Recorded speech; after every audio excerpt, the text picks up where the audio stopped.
Өткөндө Конституциялык соттун төрагасы бул мыйзам күчүнө кире элек да, комментарий берди да журналисттерге. Бул мыйзам кабыл алынса, арткы иштебейт.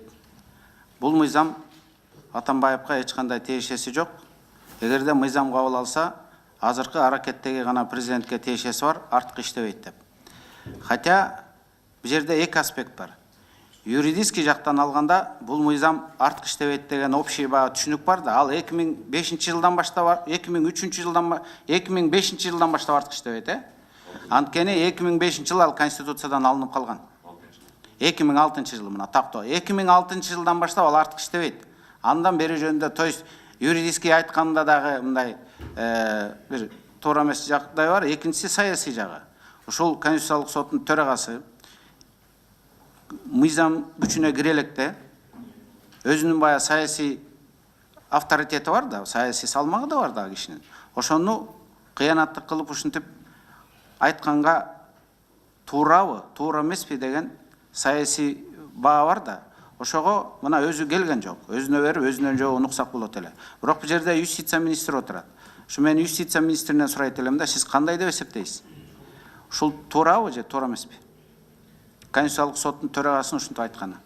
Бул мыйзам долбоору Конституцияга ылайык келтирилип атат.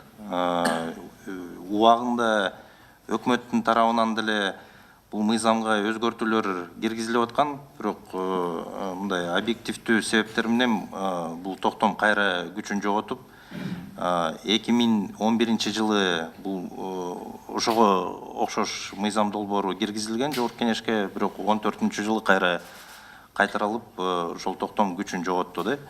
Мен ойлойм, бул Конституцияга ылайык келтирилип атат, биякта маселе жок деп. Жок, сиз айтсаңыз, мен эми ал суроону айткан жокмун да. Мамыровдун ушинтип прессага берген маалыматы туурабы же туура эмеспи?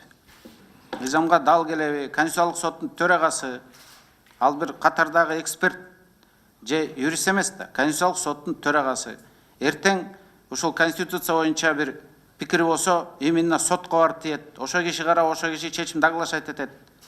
А бул заранее кандай чечим болорун пикирин айтып таңуулагандай сезилген жок. Ошо жөнүндө суроо бердим. Мында бар же жок десеңиз, башка жакка кетип калбай. Ал сөздү укпаптырмын. Мыйзам боюнча Конституциялык палатанын соттору эгерде каралып атса, бир мыйзам Конституциялык палата производстводо болсо, ошондо комментарий бере албайт. Ошондо эле. Демек,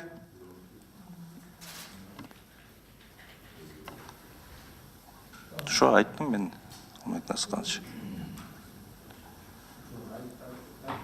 Туура кылдыбы, туура эмес кылдыбы? Эмнеге мындай баарыңар жалтаңсыңар? Силерди атып салабы, же кесибиеби? Мына мен айтып атам, Мамыров туура эмес кылды деп атам. Сиз пикириңизди айтып коюңузчу, же Ишкмаматов, сен туура эмес айтып атасың, Мамыров туура кылды да, же туура эмес кылды да. Жок, мен эми өзүм тияка бияка деп айтты эми, ушул эки эле нерсе да. Же туура эмес. Мен ойлойм. Сиз жоопту мына Мыктыбек Юсупович убагында айткан, мамлекеттеги чоң юрист сенсиң Ишкмаматов деп, мен министр юстиция болуп турганда. Анысы кандай сиз мына азыркы күндөгү главный юрист сиз пикириңизди айтып коюңузчу. Коомчулук күтүп атат. Туурабы же туура эмеспи деп. А сиз кайра эле токойго кире качып атасыз. Айтыңыз да. Алмамбет Насыпканович, өзүңүз билесиз, юристтер бүт баарын изилдемейинче мындай так айткандан дайыма баш тартышат. Мен изилдейин бул маселени. Мен ал сөздү укпаптырмын.